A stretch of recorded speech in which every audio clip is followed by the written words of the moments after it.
you ready to answer some questions? I was not prepared for any sort of quiz. We need a larger notice for that. Yeah, well, I got your Scantron ready, and I'm pretty sure you're going to answer this one correctly. G1 or Fnatic? Who's the stronger team? G1. Statistically. G1. G1. If Fnatic's going to pull off the upset, who's the one player to look at?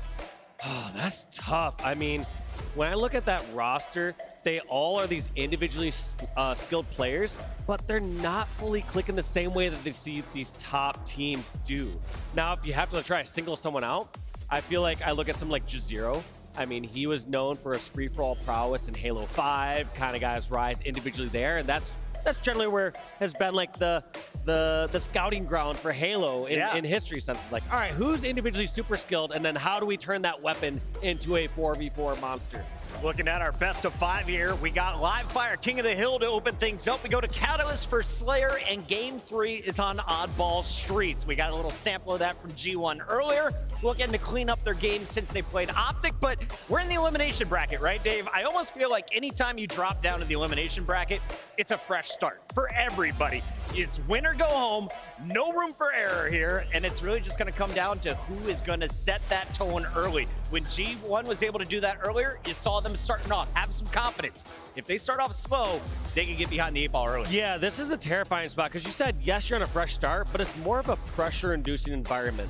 This is a time where teams actually either start playing the way they're supposed to, or they start to crumble. Right. You see so many players maybe change up the play style a bit. Maybe they start to play a bit more reserved, and that can be really devastating for your roster if you're not used to that play style. And so when I look at both these squads, I see aggressive teams. And at some point, if one of them starts to take too much of a step back, that could come back to haunt them. I heard a few people backstage already talking about G1's road. Yes, you lost to Optic, but if you beat Fnatic here, likely matching up with G2. That would be a battle for top 6, but you gotta beat 2 teams before you get there, Dave, and Fnatic is the first one up. Yes, and what a road ahead of him. This is going to be tough for anyone who's trying to win the Halo World Championship, and it begins right here on the lower bracket run. G1 taking on Fnatic. We're going to kick it off here on Live Fire. And I like these stats. J0, a 1.4 coming into it. We will cut over to his screen shortly, but first, man doing a lot of damage in the matchup against Optic. Swish was my player to watch. He was constantly near the top when it came to the damage output for the squad. Looking at the start though, G1, all 4 members down. Septify has the snipe, prepping for the Celeste, but has to watch his back. That garage spawn was not blocked, and Swish and Boo Boo Doo Boo are gonna take that weapon back in their hands. You know, you don't always know where the spawns are. You think you're safe, you're setting up to watch that overshield, and now you've given the enemy team everything, Dave. Also pay attention to your pocket. Nobody has stepped inside the hill yet. What you generally see off the beginning of Live Fire is one team opts to grab that hill early on, and the other one sets up for that OS, which spawns shortly after. But this one is just a brawl, Puckett, and we're gonna see who comes out ahead with the slays. I'm here for it, man. Let's go down to natural talent, and Boo Boo Doo Boo, he's had it since I first saw back in 2016. The man, barely old enough to compete, came out, played some Halo 1 with us in the hotel room. Love seeing that he's still here in Infinite. And if you're looking at the stats, he has been their star player for G1. On the other side, we're waiting to see who from Fnatic is going to show up on Saturday. And looking at the Fnatic lineup thus far, Suppressed with 5 kills off the bat. But as I said before, we aren't really seeing either of these teams prioritize the hill until G1 as of recent.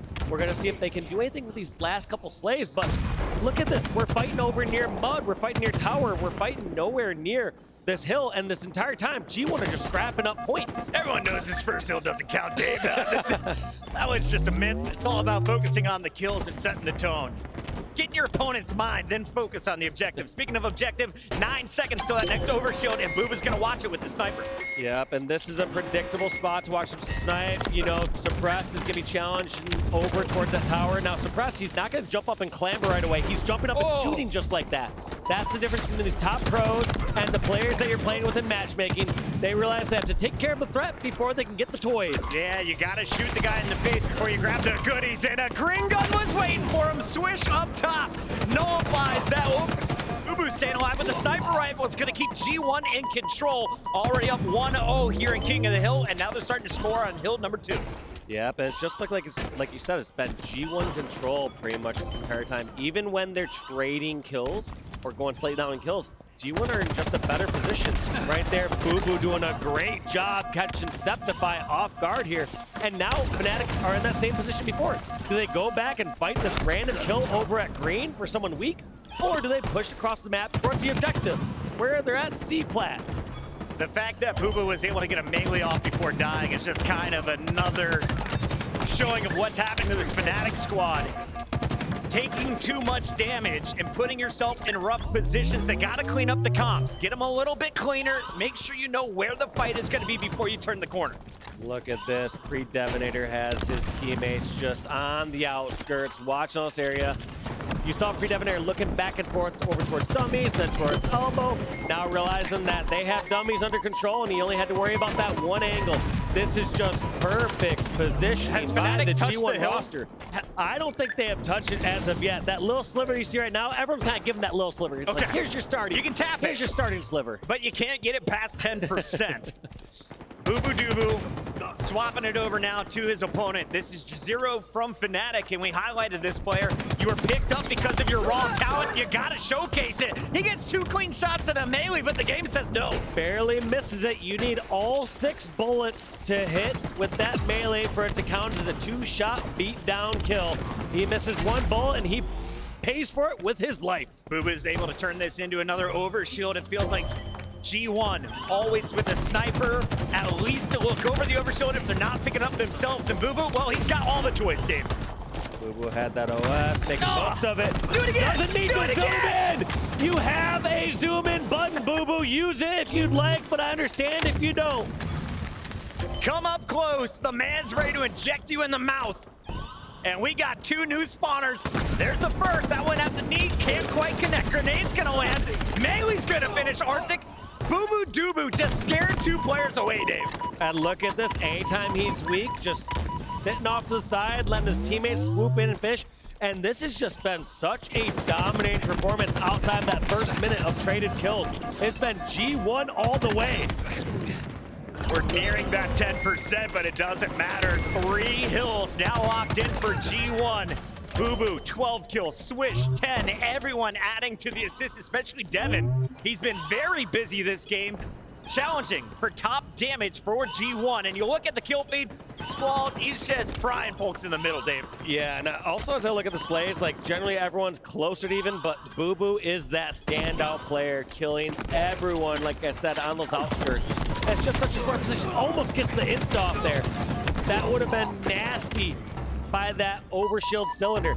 Doesn't eventually get off, but what I was highlighting with Boo is he's doing such a great job slaying, and then anytime he's weak and his team has the hill, he's drawing opponents away from that objective. He's making them focus near tower, focus near green.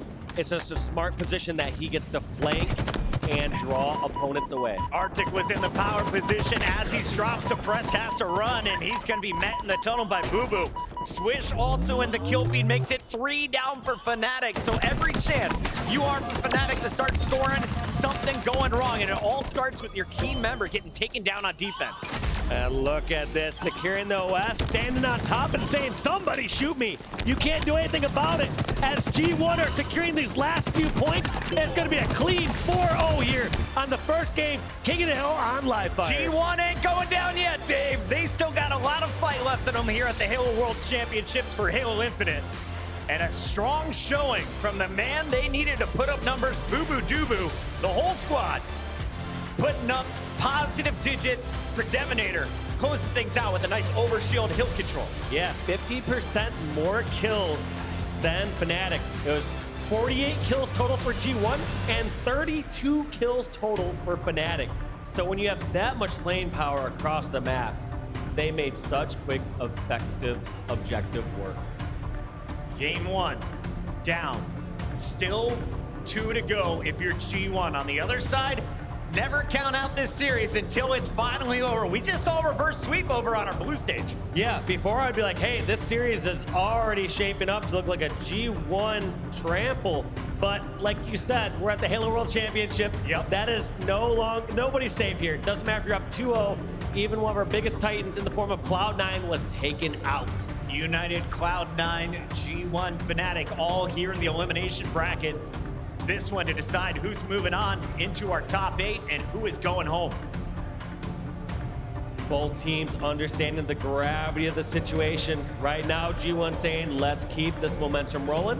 Whereas Fnatic, along with their coach neighbor, is saying, all right, here's the chance to reset. Let's focus on game number 2, shake off that game. Now, Dave, we're coming up into game 2, and it's on the newest map, Catalyst here, right? So this wasn't back at Raleigh. Our teams are getting better and better at it every single event, but when I watched this in the past, it seemed that this is a map that rewards some individual skill. You had a squad like E United trying to run together. You were calling them out, maybe holding hands a little too tight. This map, you can get some new angles, and you can really pull off a 1v2 when you need to. Yes, you have just so many escape routes here on Catalyst that, yes, you can argue it's an individualistic map, like somebody can take an escape route and get away. However, the point I really like to highlight is you really need to be coordinated with your teammates to have those finishing angles. It's okay that you run and you're by yourself, but as long as you are aware across the map of how and when to support and how to get shots on players, that's the most important key on Catalyst. Swish was brought down to almost no shield, still able to get away with the overshield. And you're going to see it's a 1-point advantage as Swish is hunting everybody now. Not just that, Swish also is in a position to grab the skewer and opts just to take the guaranteed damage in the form of BR. Yeah. That's a triple kill here for Swish as he got the perfect flank to support his teammates. You got to prioritize, right? Do you want to kill for that 50 number you're going for, or do you want the power weapons? And he knew with no shields, you got to clean them up first. Dev going to clean up number 5, and it is a 5-2 game. Fnatic still looking to establish some presence around the map, but Dave, you look at it, you got Septify and Arctic over here, and all the way across the map are the other 2 teammates. That is rough. You need to find that joint position that you can meet up with your squad or get that supporting fire. So we're going to have to see how they react to this. That's just a slight miss from Predeminator, and he's going to pay for it with his life. Dev and Boo Boo getting aggressive and getting punished. Fnatic rallying back. And we're gonna jump on board with Septify. Tell me about this guy, Dave. He is a sneaky, solid player. When I see Septify, he's just kind of always in that right spot, right time. Yes, all these players can be flashy when they get something like the shock rifle, but look at how he methodically moves across the map. He knows he has a teammate over there in the form of Suppressed, knows that there's one shot there, and gonna have to unfortunately back down as he knows the support is coming in for the G1 side. And it feels like you're just kind of witnessing the pressure starting to get to Fnatic. That's a clean headshot for Septify almost 9 times out of 10. We're in trouble here, Dave. And look at that reposition there. Septify knew that it's tempting to stay and try to get this long-range fight against the one-shot, but it wasn't going to amount to a kill, so he repositioned, got over towards that pink ramp, and got a back smack. Fnatic down 3. Overshield's popped. It's cleaned up by Fnatic. Devin over the top, tries to go for the stick. He's punished, and now Septify can run through his teammates. Double kill, looking for the triple. He's a nade away, but it looks like Switch is going to get his shield back and do all kinds of damage before the killing spree. Incredible killing spree. Nothing incredibly flashy, but just smart movement that entire time. Even when it came to going through that corridor, dodging that grenade, keeping that extra overshield on his player, and then just decided to trade the melee out because overshield's gone anyways. And that's been the difference maker. You saw G1 getting that first overshield. Septify doing a great job for Fnatic to control the power weapons. Let's go over to the green gun. Jazero's got the pea shooter, Dave, and he's got a grapple to close the ground. Nice cleanup there on Switch. Just these fast rotations from Fnatic. We've seen it at the very beginning in the form of G1 charging through when we saw Swish flying behind his member Fnatic. But now Fnatic are the ones that are saying, all right, we have some damage advantage. Collapse in, charge on through. One of the beauties of Halo is you have these windows of opportunity when the other team has lower shield that you need to capitalize on. If you let them get those shields back, it's all for naught. Jazero had his green gun out. It's making all kinds of noise. And before he can even get a line of sight, he's hit with grenades. Yeah. You gotta think that your opponent has just the same equipment as you do, Dave. I'm not going into Catalyst Corridor or into the movie theater with him because it's just a little too loud, and please be quiet. Fresh off the spawn. You know they got nades coming out. Swish, sitting on 8 kills, just 4 deaths, has been the frag leader for this G1 squad, and he is moving around this map with 2 players in front, 2 to his right. We'll see how Swish positions himself. This is a tough fight. You gotta shoot your way out of it. Getting those nice shots down and knows the West coming up, but Jazero is already there. flying in like Spider-Man, getting the double kill on Boo Boo Doo and still on the hunt, not satisfied just yet. Look at those preemptive nades coming from Squall, knowing that this pressure is coming in from this aggressive Fnatic roster. And I got a favor to ask from our observers. Can we just stay on board with Fnatic for the next kills? I want to see how this team is playing together. We've been jumping around, seeing a lot of individual fights, but let's focus on the macro here, Dave. It looks like Jazero trying to set up with his man Suppressed, who's calling out two players. Look at that. I talked about him before. He's always in a smart position. Septify is furthest one up, and he's not going to peek and get the knowledge first. Instead, he's going to wait for one of his teammates to lay down some fire, get some damage, and then get right up in the face of those G1 members. There's the pinch. Jazero trying to get some help from Arctic over the shoulder, but the plasma does no damage, and Boo Boo says, thank you for my double. Huge breakout there from G1. I really credit that more to a misplay by Fnatic. Okay. They had the great position in the front by the spike grenade to Septify. You need to just get eyes on that player and create that opening. Instead, they were worried about their own sides on the backside of the base. Trust in your flanker. While you were talking, Dave, you saw another team fight go in favor of Fnatic. That's going to build their largest lead of this game, 6-point advantage.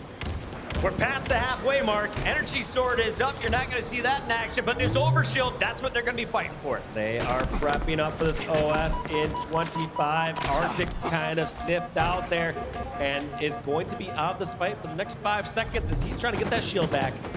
Look at that sneaky play. Yep. How many times have we seen him been sneaky? Even right there, decides to use the grapple to get on out. Not successful in that scenario, but just great overall awareness of what's going on in the map. I'm continually impressed by Septify. They're setting themselves up for success. Small issues are allowing G1 to stay in this game when they should have been punished.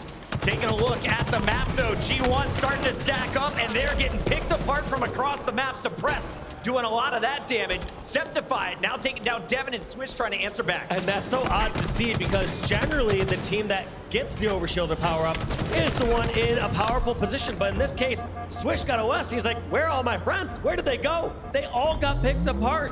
And this Overshield is not giving them the advantage or the push that they would have liked to see. They got one kill off of it, trying to find more. Jazero was hiding from above, but Boo Boo always here to clean up. That's his 7th. Looking for more. They got to back down from these grenades. The spawners are going to be loaded up with plenty. In G1, do you start to panic now, Dave? You're down 7. Your opponent needs just 16. You definitely don't panic, but you need to figure out what's been going kind of continuously wrong here. What are your answers to these Fnatic pushes? Because what you're seeing on Fnatic is during those neutral scenarios, they're somehow able to sneak somebody into a tricky position, to a corridor. So in a neutral time, how are you clearing your corners? Why? And then another time when you have control, how are you going to charge? But how do you charge when you're continually on the back foot? What an impressive push by Arctic in the Fnatic roster. This has been my favorite player to watch from Fnatic as well. He's only on 5 eliminations. He had 7 assists before that double kill. He's positioning himself to do the early damage and then dipping out before he can die. Another spike goes out, doesn't get the kill, but he's going to survive this, Dave. Yep, surviving he is, but I feel like the G1 are on the hunt enough. But still, those precious few seconds that Arctic bought allows one of his teammates to do something else. Unfortunately, not trading that one up by Suppressed. Boo Boo just going in for that hit a little bit quicker. Boo Boo's playing speedy, but he's run out of lives. Only 9 to go here for Fnatic. Suppressed, now up to 16 eliminations, trying to drop a 20 bomb here, Team Slayer. Now, if any time, is going to be G1's opportunity to like close this gap and make it not just some miraculous ending. So we're seeing the story over and over again. I feel like every single time we see someone like Swish or teammates in a great position to grab an Overshield or do some turn of events, teammates just fall, and they're not in strong positions. While you're focusing on the objectives, the blue team is focusing on putting shots in you, and that is leading to multiple first deaths. There's another example. Arctic and Juice working together. Jazero doing the damage from above. Switch is there late, but Dave, you can't keep trading out 2 for 1. 47 kills. Fnatic is just 3 away. Yeah, you can't even trade out 3 for 1 at this point. This is looking dire for G1, and we're likely walking ourselves into a tied series. 2 kills away for your blue team. They're all in the same room. They're ready for the push. There's the first trade. There's the second. And we are out of here. 1-1 on the main stage. That just looked incredibly different. From game 1, G1 felt like they were just running circles around this Fnatic roster. Whereas it came to game 2, every single time Fnatic got the right flanks. Anytime G1 tried to make a push, they had answers for them. They had 2 players ready from different angles. Just looked like a completely different roster here on the Fnatic side. And I was looking at Devin's numbers. He had some nice damage, but he wasn't able to finish the kills. It looked like Fnatic just trading out a little bit more efficiently through this one. You look at Switch's assist, he could only get 3 off. He was supposed to be that closer, but so many times it was Fnatic getting that one-man advantage and setting themselves up for the future team fight. Breaking down the numbers though, Septify, Jay dropping 16, 9, and 8 was my player to watch. Suppressed best his numbers at 18 and 11, Dave. Yeah, just across the board, those 2 players dropping in 9.7. KDA helping lead this Fnatic roster to a much-needed tied series. Great stuff here on the main stage, and if you missed game number 2, let's take a look back. It started fast and furious. We called out Jazeera needed to be a star slayer for the squad. It was Suppressed and Septify, though, that are stepping up to clean up his damage. And you'll see it time and time again. Fnatic was baiting, switching, and punishing Dave. So well played there by Fnatic. So we're going to have to see if they can continue that the rest of the series. I mean, it's hard to say. I mean, Team Slayer can really be played at your own pace when you don't have that objective constantly ticking against you. Right. You saw how Septify was able to navigate around unseen in multiple scenarios. Not going to be the same case on Oddball Streets. They are going to have to charge a lot faster. Maybe those little differences in a couple seconds can be the difference maker between a successful flank and somebody gets spotted out by a G1 player. Dave, you and I have a combined 40 years of Halo esports history. I was doing the math before our cast.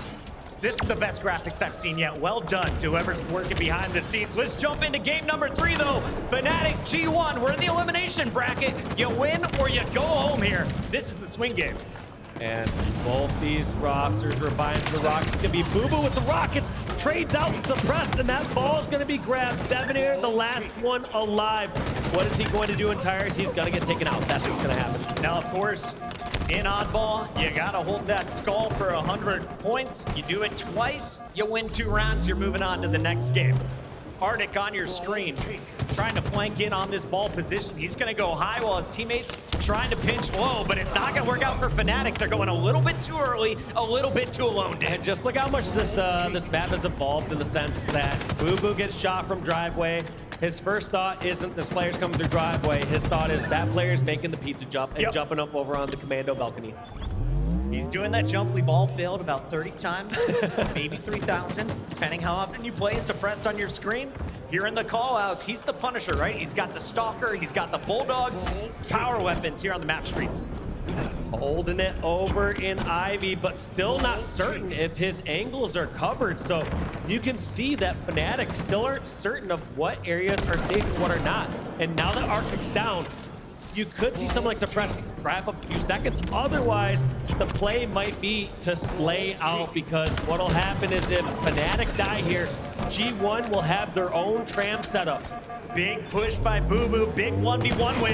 Now with the Stalker in hand, he can't put it down in time. Squall's on the flank though to clean it up, and you got Devin watching you from the balcony.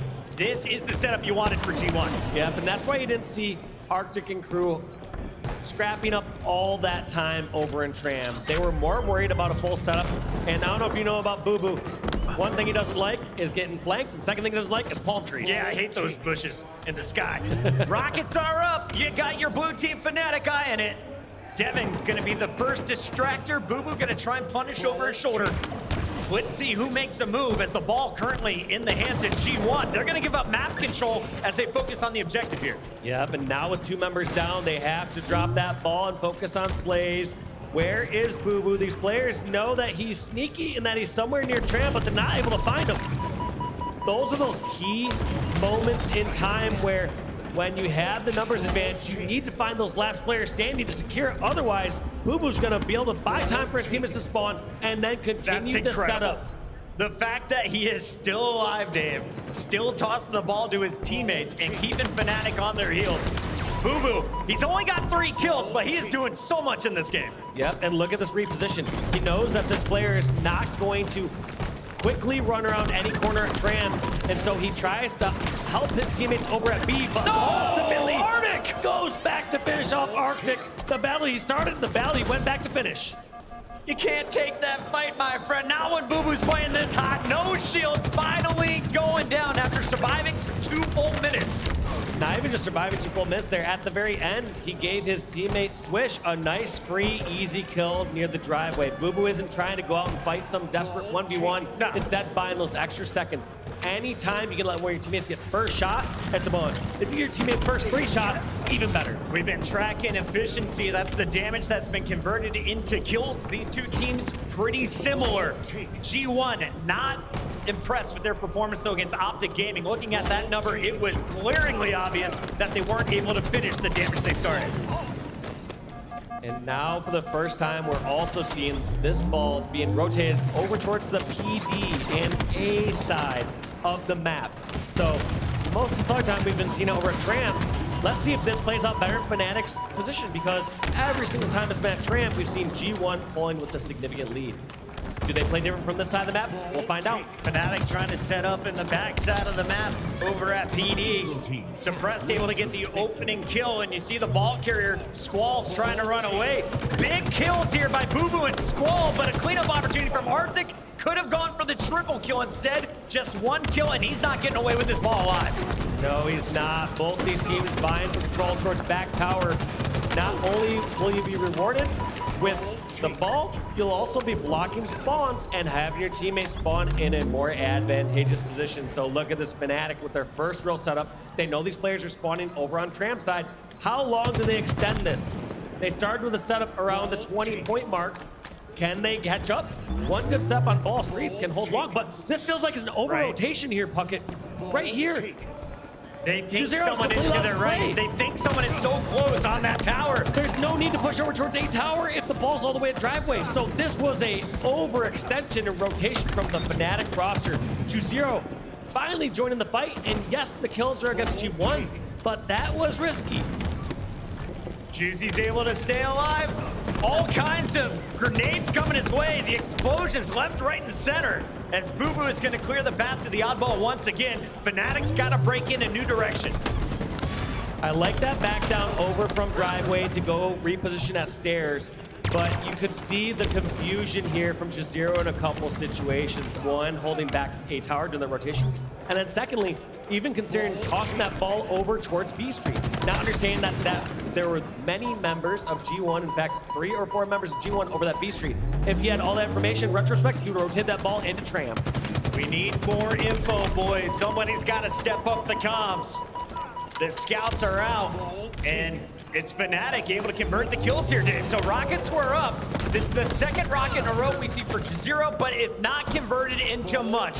Ball rotating once again, but it's gonna run right into G1. Yep, gets a good trade, and right there, Arctic clearing the path for his ball carrier, but nobody alive from the Fnatic roster needs to back down and fight another day. What a nice grenade right there. I'm not sure who laid that one over towards the B Street, but Arctic took great advantage of it.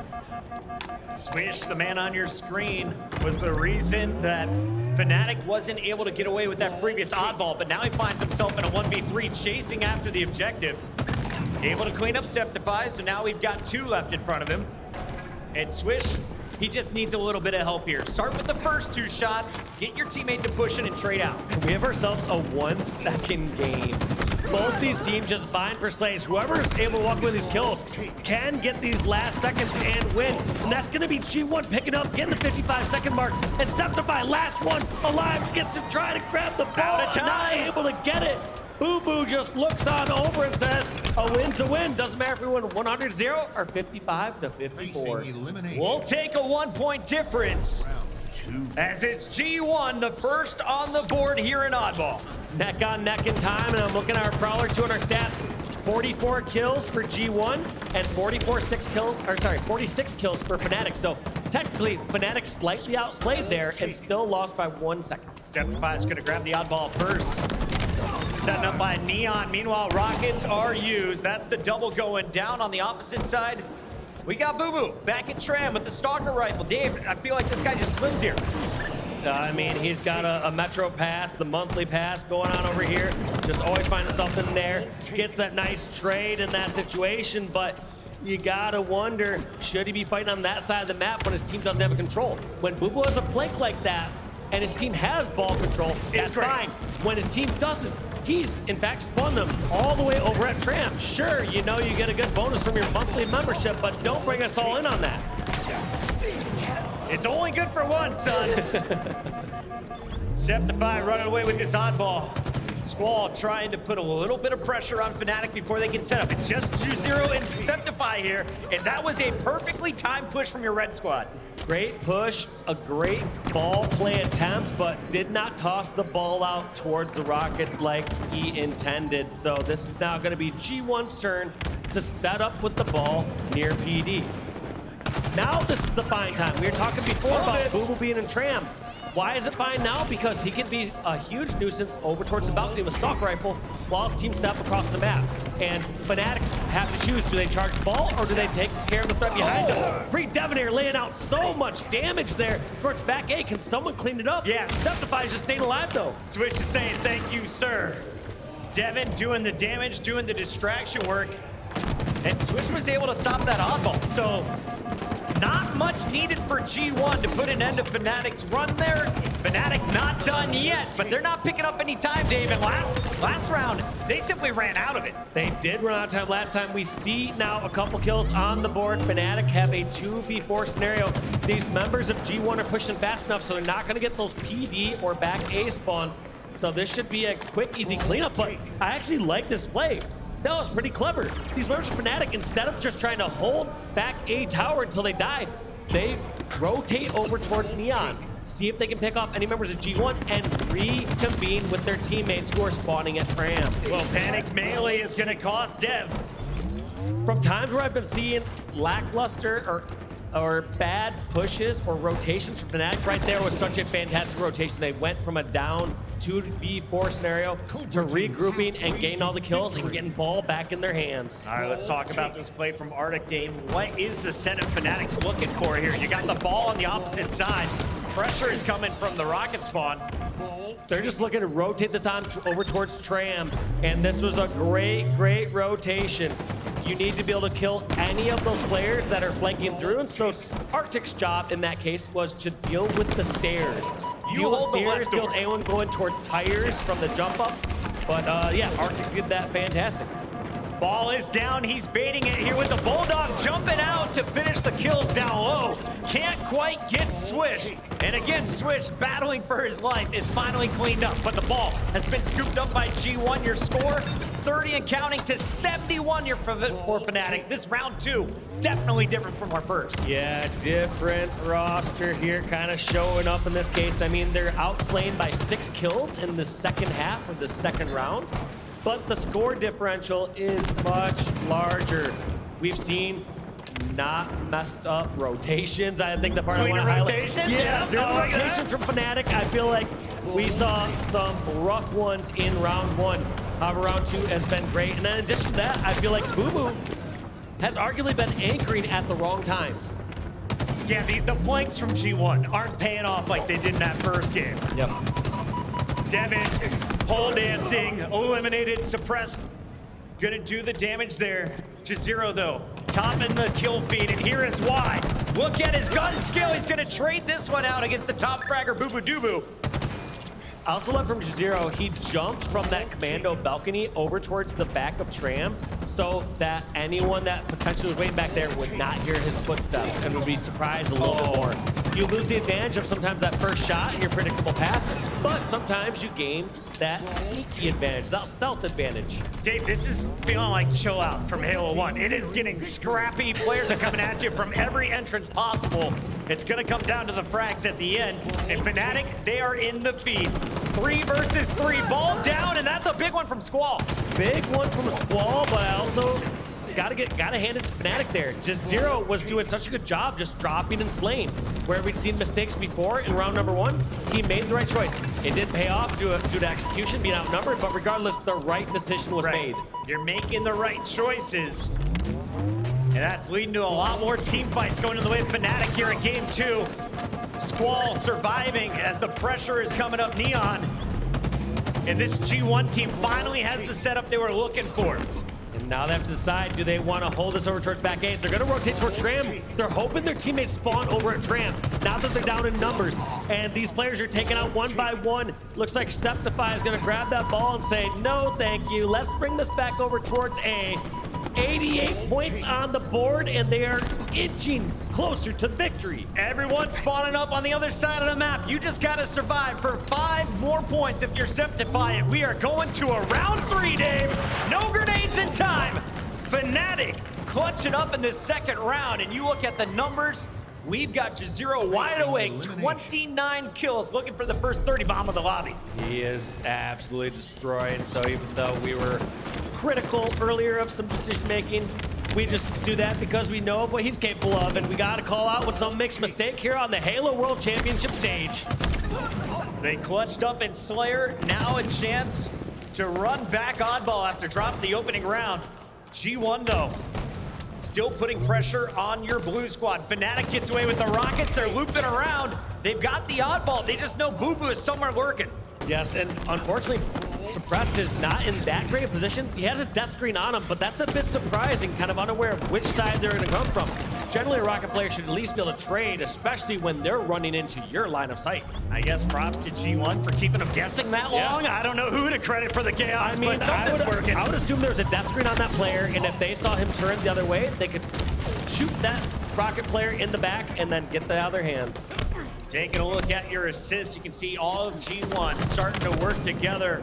On the opposite side, Jazero, 31 with just 8 assists, has been a one-man army when needed. He's pitched between 2 players, trying to trade out with Swish, but it's another double for the man in red. Swish showing up big here at the end of this game. That was a huge play by Swish, but I gotta worry a little bit here for the Fnatic roster, because this is looking more like round number 1, where it's just this trading of slaying and lackluster plays from Fnatic. So I actually want to go to an Astro listen with Fnatic to see how they're going to coordinate with these next pushes. Take a ball to. Yep, I see, bro. Watch your driver, B stairs, one driver as well. On you. Tell me. Last 2 feet. Watch out, B coming up here. Small time. Watch out, B Stairs. There's 2, bro. Watch out garbage, bro. 5 seconds. They're going away garbage right now. Let's live for these rockets. Let's live for these rockets.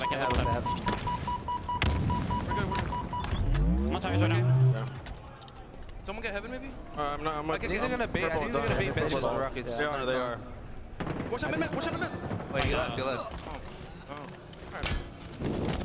Coming out of that listen in, your score 5-22. Not a ton of points, Dave. The kills, everyone's still trying to position around the map, and it looks like we're gonna have to pull out of this one for a moment as we lost a 4th player from G1.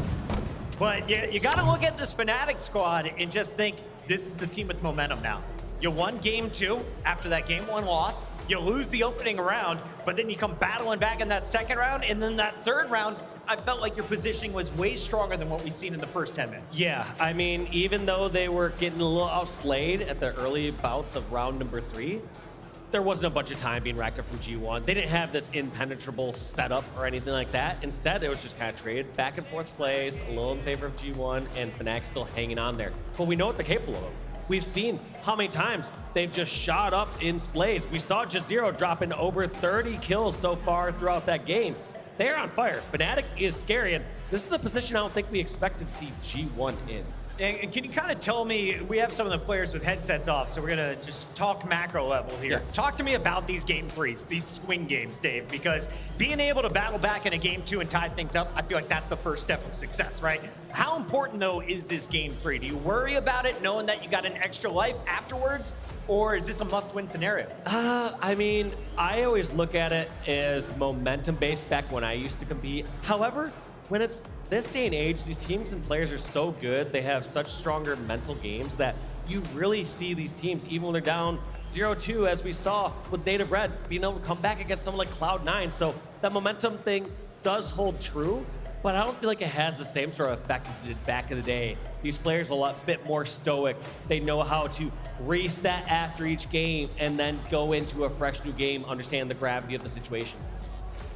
And as you're looking at this Fnatic squad, we see a lot of talent across the team, different maps fitting their playstyle better. We definitely saw some strong performances on Catalyst, but how would you describe this squad? Because a lot of people, they're sleeping on Fnatic in the chat right now. They're saying, come on, G1, this should be over already.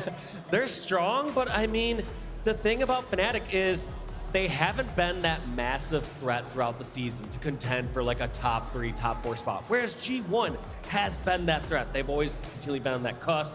They've been able to take some of those strong series against those top rosters. You know, they even saw last tournament in Orlando where G1 took Sentinels to game number 5, losing 50-49. We don't really see that as much out of Fnatic when it comes against those other top rosters. So yes, they're solid, but they do have some flaws in their gameplay. We saw it even throughout that oddball game, just some basic fundamentals of rotating the ball. Right. How are you supporting that ball carrier? Which direction are you rotating it? There's definitely some lackluster objective strats there from Fnatic. But sometimes it gets masked just by how great their skill is. The skill bails you out. It's always been there. Yeah, and that's always been one of the beautiful and maybe aggravating parts of Halo. Is like sometimes you can do every decision right, but that person across from you has a better shot. Doesn't matter. They can just outshoot you and win that situation. I know there's one man who is co-streaming today. I want to give a big shout out to your former teammate from Team Carbonated, talking about his return next year. I know a lot of people in his chat are watching the man, and that was a guy who I felt like if you were writing down all of his decisions, I would say 7 of the 10 were wrong. But because he was doing it, you never knew where he was coming from, and he turned those into kills. I would say that early on, Nated, that I would kind of agree that maybe he wasn't at the right place at the right time, but he had such a significant amount of skill. But later on, Nated, which tends to be the course of many Halo players, he got to be that much stronger objective player. He knew his position, knew that teamwork. And that's just like the circle of life or the cycle of life in Halo, where you go through, you start to come through and you're like, I have an amazing shot, I'm the greatest. And then you start to realize, oh wait, here's this greater macro picture of Halo. Here's what I can do and how it can be more effective, whether it's doing less damage, whether it's being in a stronger position, whether it's knowing how and when to rotate an objective. There you go. Much love to Nated. I was talking about Perfect Storm Nated, not the new one that you guys are watching these days. Let's take a look, though, at our settings, because we're going to be loading this up once again. We're going to go into a final round of Oddball, and the stats here, that's how it's going to work out, right? G1 was in the lead 17-0 of that game 3 when a player lagged out. So we're going to start it up with G1 needing just 83 points. Fnatic needs to win the round to win this game. Got it. So that is going to be a nice little comfort zone for G1, but in reality, 17 points isn't this massive buffer. Yeah. It kind of is like a small neutral time where you're holding the ball. It's not like this full-on setup. So G1 still needs to put so much work in, and they're going this round thinking that. They're not saying, hey, we have this massive buffer. Let's just lay off the gas. It's gonna be fine. And if you're kind of remembering how this last round opened up, it was your red team, G1, getting away with that oddball. They got those 17 seconds, but the blue team, they prioritized the rockets. I want to see, as we restart this, is it the same opening strat? Are we gonna have some new spawns? How is it all gonna play out? Chat, let us know. Who are you feeling in the swing game? Is it G1 or is it Fnatic? I feel an upset brewing, Dave. I don't know why, but the seeds are telling me go with the orange squad here. It's tingling. It's out in the atmosphere here at Worlds thus far. We are not seeing this clean, crisp Worlds of these top teams guaranteed beating these lower seeds. Instead, it's just anyone's game. Who came out to play at the biggest tournament of the year? I gotta give a shout out to my man Arctic, the best presentation of jewelry of any player in the background images. On the other side, the best mustache in the entire venue is on the face of Boo Boo Doo Boo, and he's ready to bring it in game. Arctic on your screen first from Fnatic. Reminder, your blue team needs 100 points. Your red team G1, just 83 to take game 3 here. And looks like G1 off to a decent start. They get the ball. They got a couple slays, but they don't get the ball rotated all the way into Tram. In fact, Fnatic are one step ahead and are rotating into Tram. That's Boo Boo falling, Squall falling. And J0 and Suppressed are going to try to secure these last couple kills to see if they can get set up. This could have been so much uglier in favor of Fnatic, but Swish hits a cross-map rocket that slows down their push. This is actually great position here for Fnatic because they have control of Tram, the ball is on the stairs, and their spawning members are over towards B, and so they can get this crossfire going on. Unfortunately, Septify gets spotted out over on the B rail, so that additional angle that Fnatic needed was taken. You didn't touch the ball on the stairs either, Dave, so it goes back to its initial spawn. And where's G1? They've got the objective, and they're pulling it to the opposite side of the map. So Fnatic, all that attempt is setting up, wasted, and your opponent is running away with the score. Keep in mind, they started with 17, already up to 34 unofficially on our clock. And look at this Devonator just doing a great job spouting out these neons, calling out player, pushing towards driveway, and has this little trap set up. So he's just zooming in, waiting for somebody to go down the stairs and shoot those spike grenades to do damage to anyone running out Tram. However, you got to wonder if it's being a bit too passive. All these members of Fnatic have charged out Tram, and Devon's still holding that tight angle. Running out of ammo is Devon. He's taking on 2 players, and it shouldn't be that close. Devon dishing out all kinds of damage, was topping the frag board for this G1 squad. We cut over to J0 though. He's got the ball, he's got the Bulldog, and he's got one player supporting him here on the stairs. At least he thought he did before Arctic went down. And there it is, grabbing that ball time for a moment, but realizing that the rockets are a little more important. Great use of that drop shield, getting that damage on. And now with this numbers advantage, you should be able to see Fnatic secure these rockets, but they don't look under tires. No. That's a smart spot from that G1 player to hide under there. Devonator, successful flank. And also Squall, he could have just charged around that corner, overcommitted on the slide. Instead, he gets the call out, backs up, and safely finishes the kill. That's a small little detail that tells me G1's comms are back on, Dave. They're dialed in. They are calling out and reacting to everything appropriately. Squall trying to break behind enemy lines. Know that these players are damaged. Pushing on over towards A tower. Still not satisfied just yet. But that can't happen. The melee trade against Arctic. That is devastating. If you're going for that charge when you know shields, you better be ready to trade. Arctic surviving. The Rockets are missing. Everything going wrong here for G1 except the score. You look at the objective control. Fnatic hasn't been close to that on ball in what feels like a minute and a half.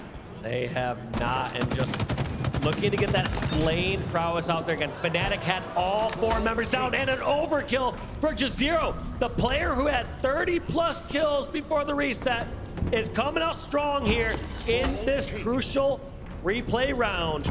Montage makers, please mark your calendar there. It was about 2:37 on the clock when he picked up his overkill. We'll get it from his perspective after the game. J0 though, putting away the BR in favor of the objective. They know they need every second. Their opponent only needs to get to 83. Fnatic needs to get to 100, and they're starting to get surrounded again. And J0 was rotating that ball towards PD, but you have to wonder if this is the correct rotation. Generally, if you're the ball carrier and you don't see somebody in front of you, you're probably going the wrong way. Good rule of thumb. Take that into matchmaking with you tonight, kids. J0 staying alive, and after a minute is finally naded out. Septify trying to clean it up. Rockets are there. Suppressed wins the fight against Swish for him. And we got Rockets in favor of Fnatic, assuming Arctic can get away with them. Suppressed actually survived that somehow, and now is turning against G1. That is 2 down for G1. The ball at its spawn. They know players are at Tram, and this is the perfect time to rotate it back towards A. Other way, buddy, other way. I guess he's trusting teammate J0 to clear it out, so you have to decide one way or the other, but Suppress decides to let the battles resolve themselves and then decide where to bring it later. He's like, Septify I'm not taking any off. damage. No need to move, baby. J0 also picked off. Now this ball is going to be stuck over on this side. You know the crunch is coming in from G1, and there goes 3 down for Fnatic. That goes to show sometimes that static ball location is not ideal. You're down in numbers. If you're just waiting out to see how those battles play out, the opposing team has a 4v3 against your teammates with guns out. That's why you try to be dynamic with the ball and move it around the map so that you can decide where you can have concentrated fights where numbers are at your advantage. Slowly, this game coming back as we see Fnatic bringing it within 25. But only 30 points away now is G1. We look at our kill feed. It's your blue team who won that last team fight. They're able to escape the Neon for now, but you got to put this ball down and start fighting, Dave. Can't give up this first blood, and it's traded evenly. Can't, and as a reminder, like we said, it's 1-1. Whoever wins this round goes on, and G1 have a 17-point buffer. So technically, G1's at 70 points right now and only need 30 more to close this round out. Other side needs 55. Septify trying to chase down this oddball player up top, injured. Perfect shots, killing spree locked in. Fnatic heating up on the slang side. Zero started it with the overkill. Suppressed now, taking the lead at 11 limbs. And Septify with this ball has been shooting pure. And this is a strong, strong setup here in Tram. The key to this outside setup, though, is key to this Tram setup is these outside players. You notice how Suppressed and Arctic are over towards B side. They're trying to create some room. This allows, one, crossfire for anyone going up towards the C stairs. Secondly, it allows a ball rotation towards driveway if you ever need that out. Enormous survival skills there by Zero, getting away from Swish. Now he gives them the business with a little thrust. Ball is down bottom middle. And keep in mind, Fnatic lost Rocket, so I think there's still one Rocket floating out in the middle of the map for G1 potentially. Don't go for the ball, bait it out for a kill. That's the plan. Perfect execution. No, Swish gets around the corner. Swish gets picked off by Arctic, but you saw Jazeera just waiting for somebody to dive onto that ball. Technically, Fnatic are in the lead at this moment, even with that buffer. So Boo Boo and crew are just trying to grab these last few seconds. 20 more seconds to go. They need to get to 83. Remember, that is the goal line here for G1. Fnatic needs 25 points. Here it goes. Just 10 more points here for Boo Boo and the G1 squad.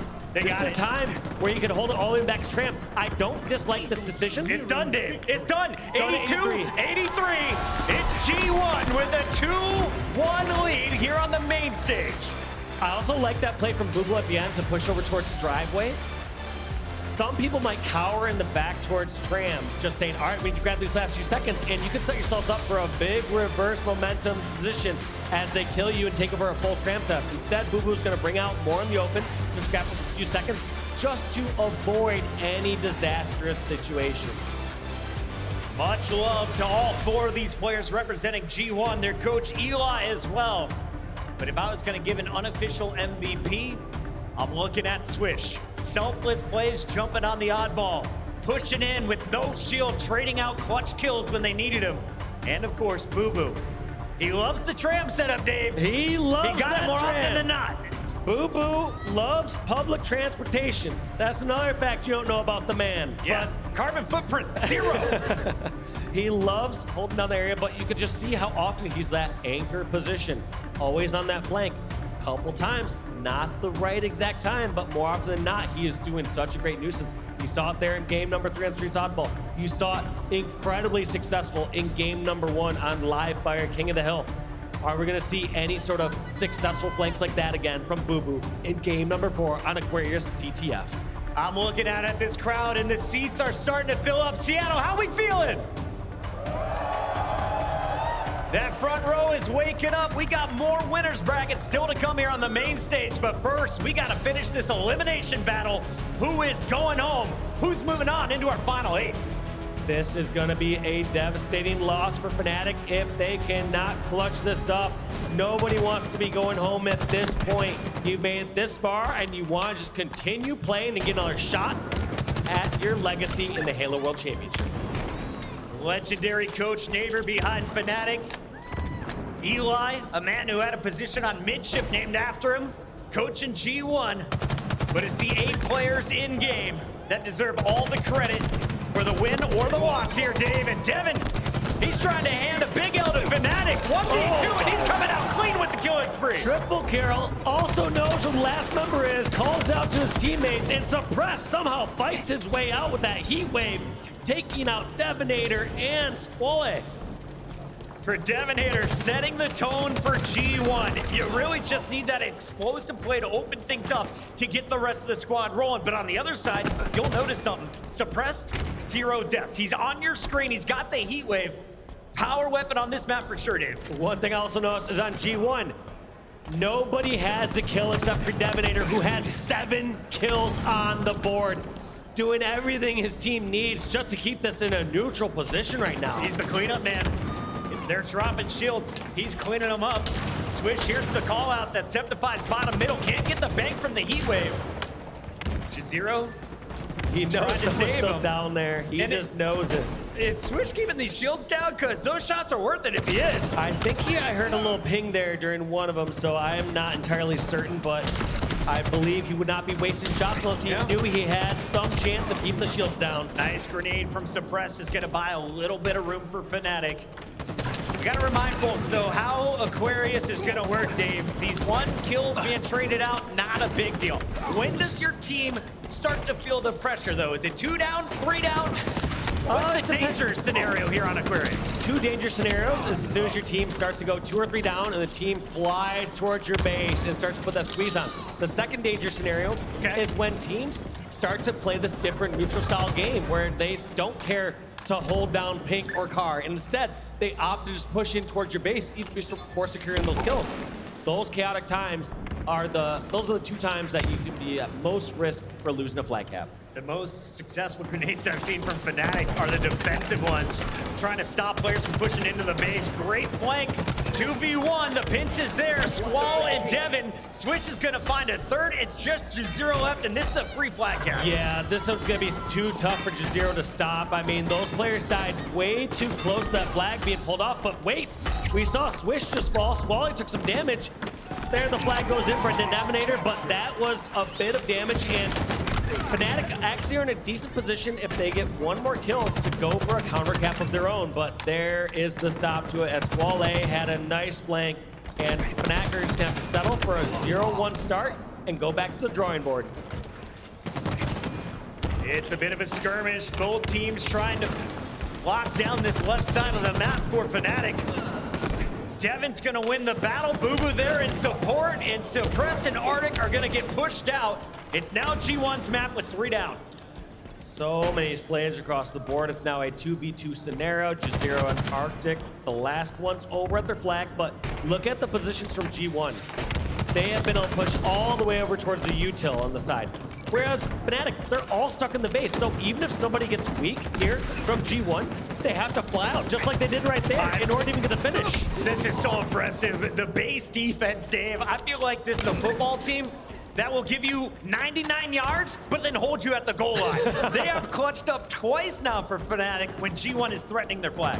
Yeah, just so many times there they haven't locked in the base, and it's impressive how Fnatic know when they have the damage and how they push out from there. So many teams generally crumble under that pressure. They either charge out preemptively and give up a free kill, or they never charge out and it's just a slow squeeze. 3 down, Camo's out, flag should be running. This is the first real attempt for Fnatic. Simplify is gonna get this one clean. He's got a lead blocker. Suppressed gonna charge into the base first, and this should be a tie game. Yeah, but I like that play by Suppress. Suppress doesn't actually go all the way into flag. He realized that they just need some damage across the top center of the map. So Suppress pushes on over towards top P or top car to give additional angles. They knew the flag was going to get counterpulled. There's been no touch, but still, it's all Fnatic in the feed until Squall answers back there. Yep, and then once again, I saw in the kill feed, Suppress getting another kill over there. Sometimes teams, they turtle up too much as they bring that flag back and just put themselves in a position for a counter cap. And they don't have the additional angles to punish players from the opposing team, just charging out in the center of the map. Counter cap opportunity. J0 is able to put that one in for Fnatic, but then 3 fell, and Swish trying to convert this into points. G1 will take the lead if they don't stop this flag. Fnatic, all kinds of shots, and Swish is back, but he's still got shield here, Dave. Still got shield. Predeminator got that flanker. Predeminator also knows where J0 is at, but the damage has been done. J0 gets that second kill. It's gonna be all up to J0. He's the closest one to this flag. Squall gets the touch, but luckily stays alive. So J0's in a really difficult spot. Does he charge up with this free death? Right. He looks like he's a little bit of a return on it, but right now he's just desperately waiting for his teammates to come back over and help him. He can only do so much as 1v1 against Boo Boo in the util. J0 doing everything he could to stop that flag. And in the final moments, it should be going in. Arctic's there, both players with no shields, it's pulled out. Flag gets tossed out, and Septify, No score. rather than sitting back at the base recovering, says, I can go for this counter cap. They got 3 members of G1 down. They went for the desperate Flags cap. returned. Not quite. It's getting chaotic here, Dave. Flags on both sides of the map. Flags out on both sides for Devinator. Needs to be focused just solely out in space at the moment. There's this ebb and flow during this time where both flags are out. If your team has too many members down, you need to work and focus solely on your own flag. It's too much of a risk to go out and try to counter recover. So you can see the setup for G1. They're playing base defense first, then they'll push out. 5 minutes, 18 seconds left. You're tied up in this series. Do you agree with this decision, Dave? I do, because they don't have the advantageous positions just yet. They can't just force their way out on 2 separate playing fields or battlefields over towards Car and towards Pink. Instead, let Fnatic overstep once. Let them give up a free kill and then go on the offensive once you have more information across Fields the are map. traded. Septify and Suppress trying to push in. Instead, that's 3 Now down. G1 pushes out. This is the time where they can take over Pink and Car. Look at this, just trying to find any other flankers here. Base is clear. Double checking before they push out. They're looking for one flanker. Devin's going to get the touch, but we should cut over to his teammates. I like Will the play they be by able to get Devinator. this return? He's not just hiding the back of the face with the flag. Instead, he's just being up front and center on the plat and getting some damage out there. Look at this too by Arctic. Gets a touch, but gets surprised there. Boo Boo Doo over on the recovery. Is anyone from Fnatic in position? No, they are not. They're gonna have to go for a counter recovery of their own. Do they have anyone in position right now? It's Pre-Devinator fighting against Jazero in his own base. What a play from 2-0. He's going to have a perfect nade as well, trying to touch the flag to keep his team in it. And instead, it's going to be flag number 2, scored by G1, up 2-1 with 4:04 to go. And those are such swings during those standoffish times. You also sometimes aren't even surprised if it turns into a double cap, because generally if you're in a position at the opposing base to recover it, you're in a position to grab a brand new flag. 2-0, man. I didn't know him coming into tonight. Big fan of what he brings to the table for Fnatic. Your blue squad's not out of it yet, Dave, but I feel like you need to counter a cap here. You need to answer back. Cannot slip 3 flags to 1. But there's 3 down, and this is incredible. Septify is already on the flag, running at the safe route. Doesn't need to go the fastest route possible. Instead, runs it on over towards Car.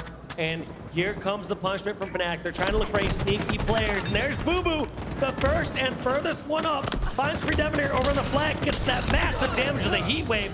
And that should clear the path for a tie flag game. And they're going to clear the base out as well.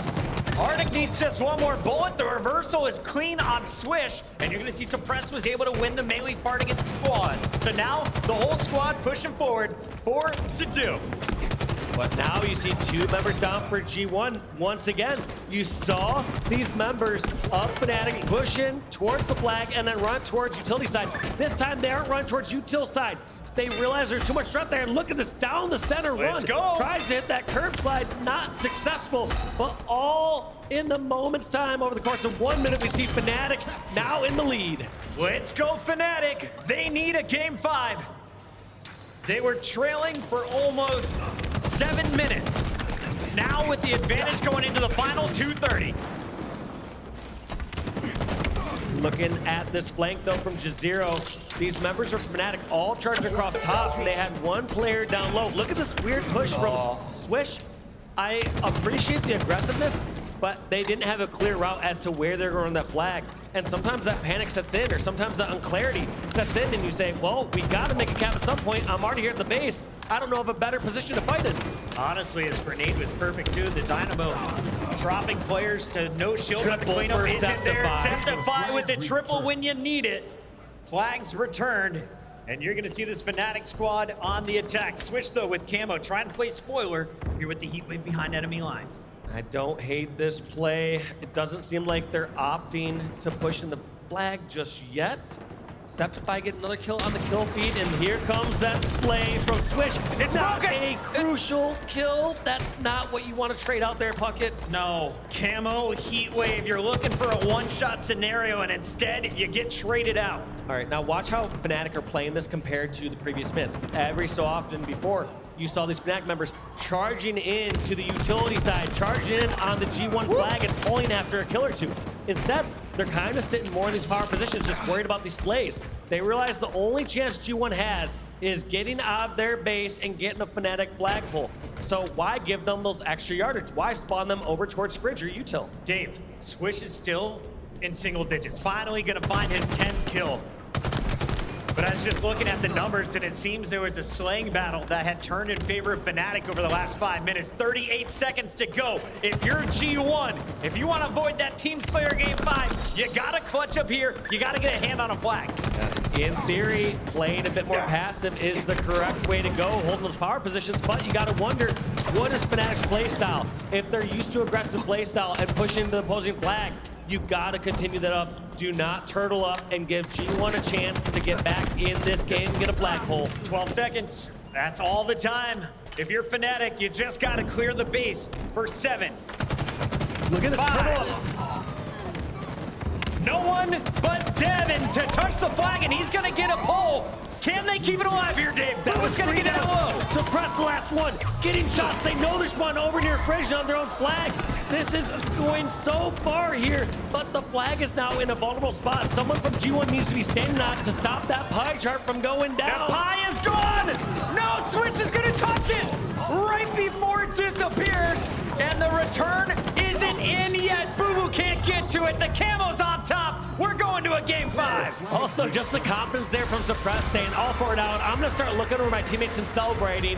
And that takes a lot of confidence and awareness of how Halo is going to work there, because if for some reason a grenade came flying in, some melee came flying in, and players are able to grab that flag, you cannot forgive yourself. You can't celebrate too early. G1 trying to figure out a way to shake up the loss. Shake it off, move forward into a Game 5, start fresh.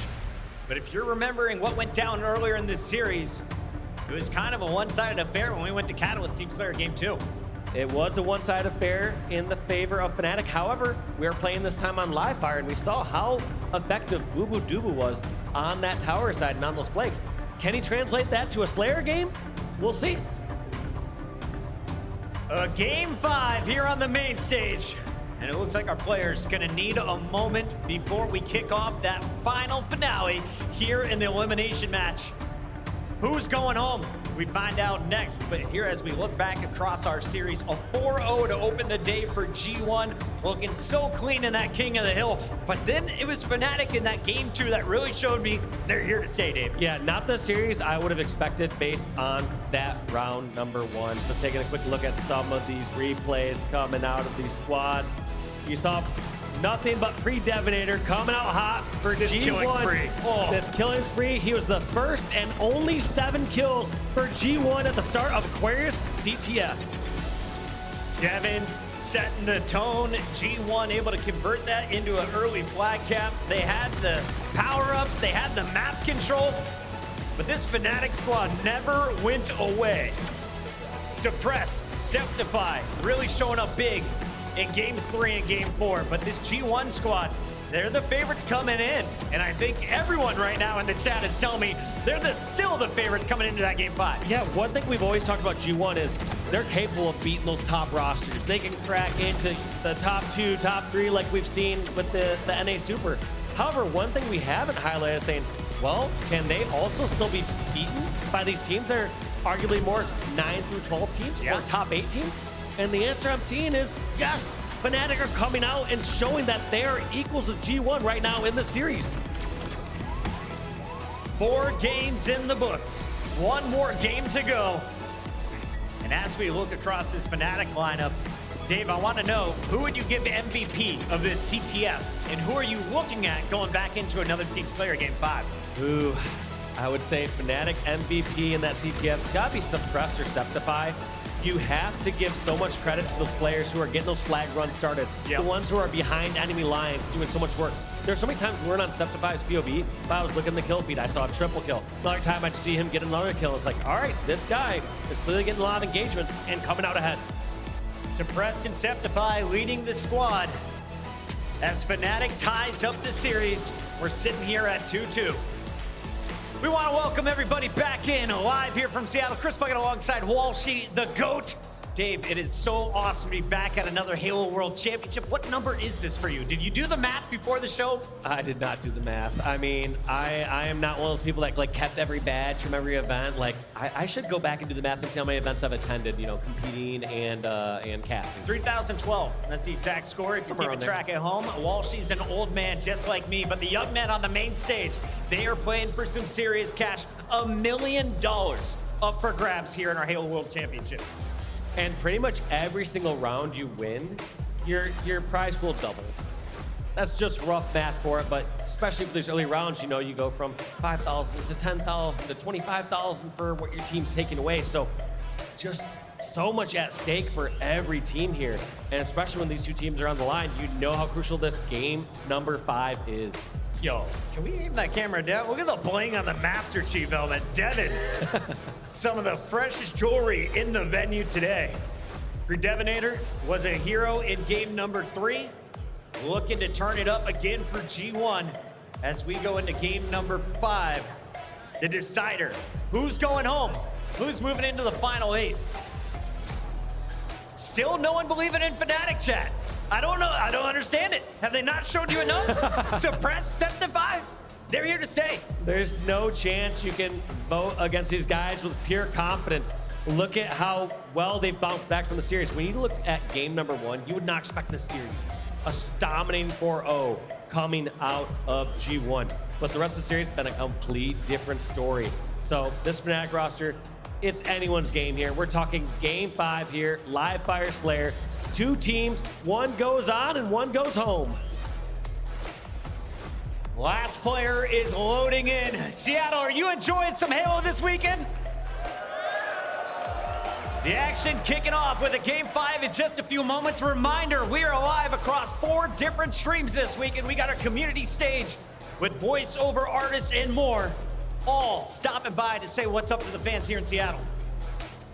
That's one of the beautiful parts about Halo. It's just so many different facets of the game. People get to participate through cosplay, through their fandom of Big Team Battle, campaign, the stories, even the music. I got the pleasure to talk to Marty O'Donnell today. Marty's here? Marty's here. I never met him in person, but Marty! It was great to shake his hand. Oh my God. Can we get him in the middle real quick? This is not planned, but this is perfect. This is totally not planned.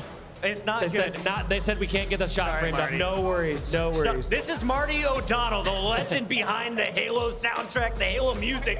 He's here in the venue. Marty, use my mics. Say what's up to the people. Hello, everybody. This is great. This is my first time at a competitive Halo event. So I don't know why I've never been to one before. It took you about 20 years, but we're so pumped to have you with us, man, and you're next to the GOAT. I knew about He's heard about me. All right. Marty, thank you so much. We'll catch up with you in a moment, my friend.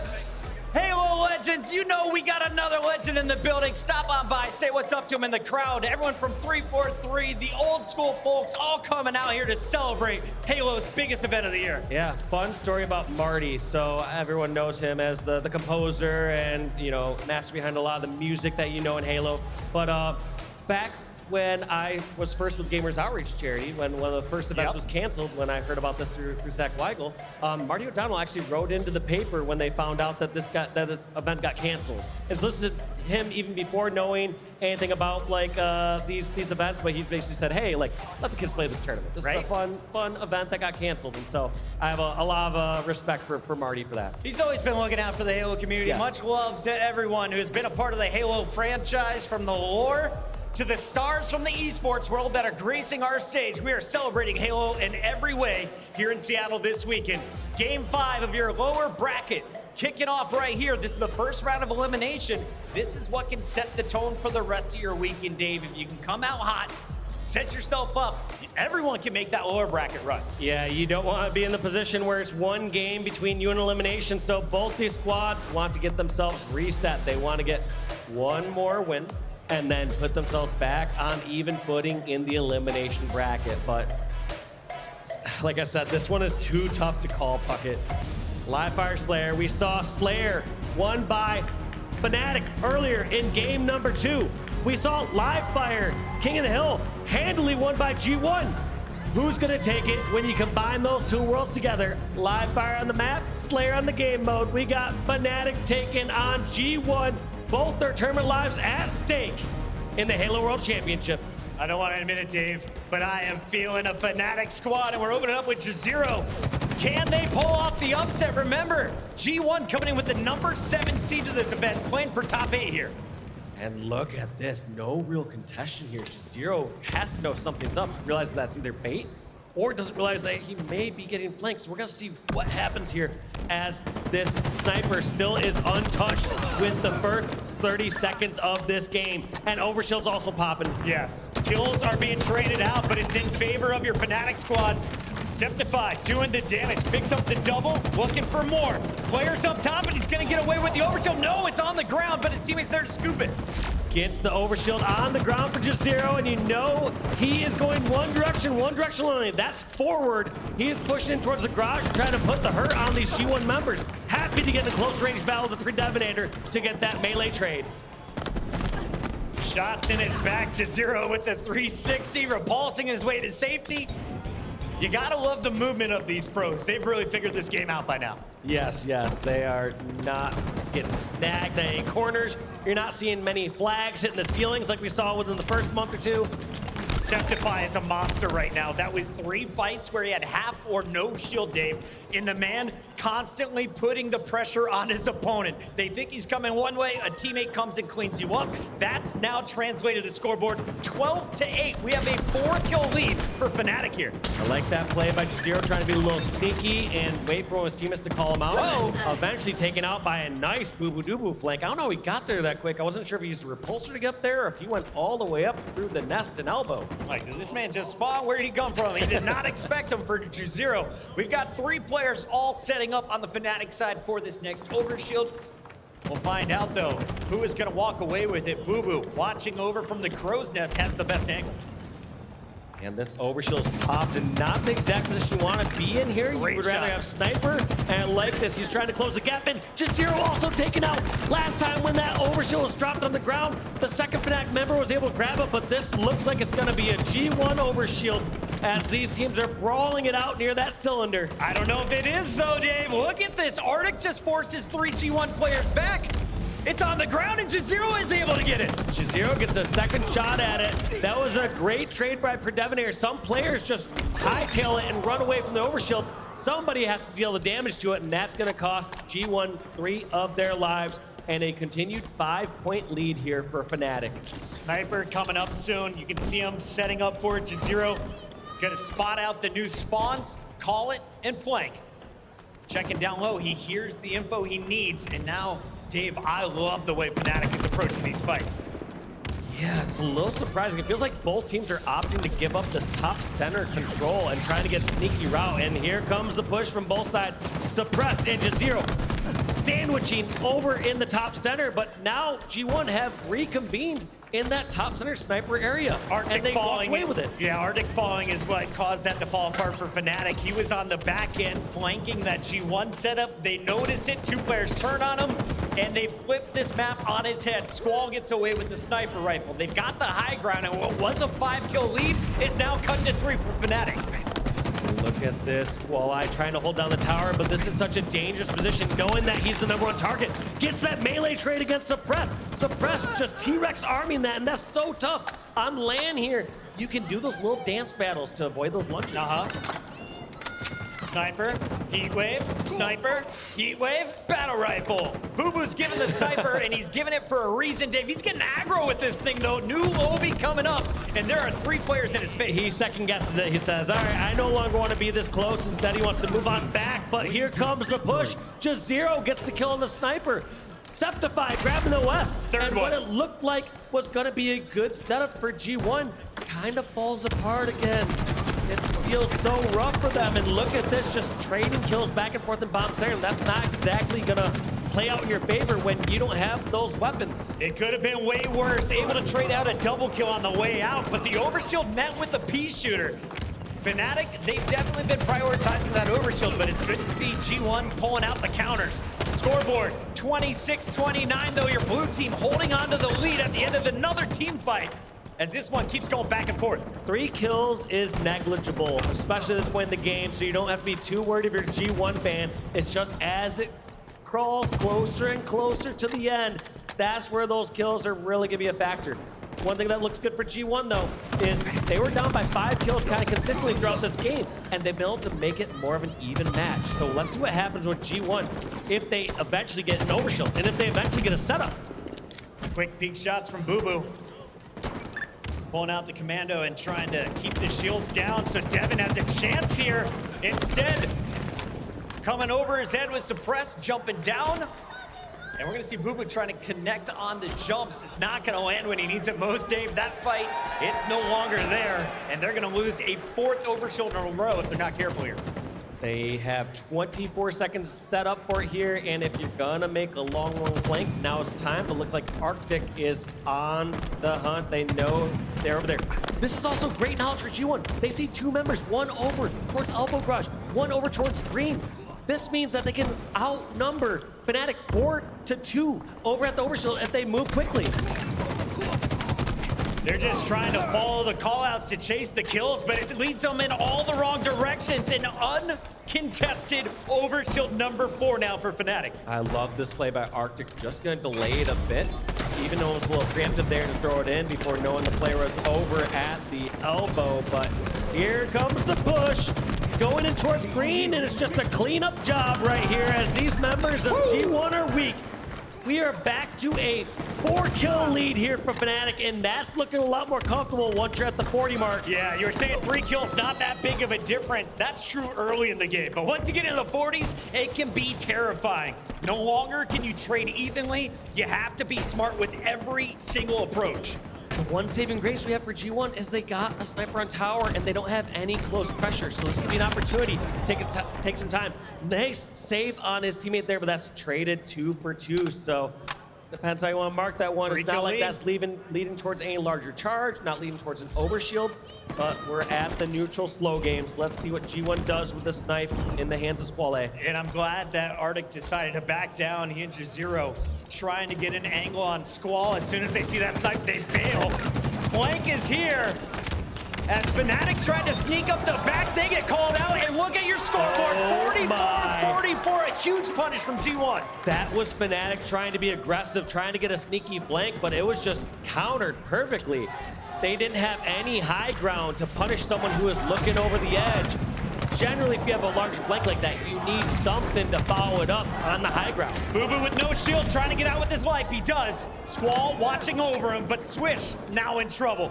Everyone on the map looking like they have no shield, and Squall can't hit the repulsor jump. His teammate's gonna fall behind him, and Fnatic comes charging in. Kills are traded, but it's a 1-point advantage. Now 2 for Fnatic here. All 4 down for G1, and guess what? Free overshields on the menu tonight.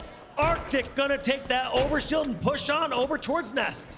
This is the final fight potentially for Fnatic. Can they send G1 packing? They need just 2 kills. 3 players, no shield. Boo Boo gets out with his life and the kill on J0. 48-47 here, Dave. And look at this counter. He knows these players are going 49. back and forth between Garage. He almost wanted to charge in there and see if he could be the hero, but decides not to put his team in a 49-49 situation. He still has about 25% OS and can use that buffer. Quarter shield, but 3 opponents at the top of this ramp. And he gets aggressive. Can he get out with his life? Cover fire from up top. J0 in position. And Septify finds the snipe. 50, 48. It's Fnatic moving on to your top 8. That is a heartbreaker for G1. You know they had their sights set on first place here at this tournament. And so to fall out here in 9 through 12, that's just one of those heartbreaking moments you have in the heat of competition. It was the overshield, Dave. 2 different strategies, 2 different approaches. Fnatic, they go for the OS, they put it to use. And in the final moments, as the flank comes in and distracts, the sniper comes out of top, Septify closes it out. As we see Fnatic pulling off the upset and pushing into our final 8. Pulling off a huge upset, but on top of that, with that many overshields and that many slight advantages that Fnatic had, it's surprising they didn't win by more. That is a testament to how strong G1 is. Even when they're playing on the back foot, they got literally 0 overshields. We didn't really see many strong sniper setups. We saw one with Squall A at the end when they scored tower, but it was more of like a Fnatic push through mud. So just so many things could have went different for them there, and you know that that's gonna weigh on them. Looking at the numbers, Septify 15, 12, 7 assists. Right there with them. Jazero coming alive in that game 3, never slowing down to the very end. Fnatic, they were the dark horse coming in. Still that way, Dave, but they've already knocked out a top dog. Yeah, I mean, that is such a massive wave to crush through. You know, to beat someone like G1, you don't expect to play someone like G1 and lose in elimination bracket round 1. So to be able to take them out, that's the tone for us this weekend. They can go further. I mean, they've already had their highs and lows throughout this weekend. They had to go through play-ins. They had to go through pool play. And now they've toppled their first giant in the form of G1.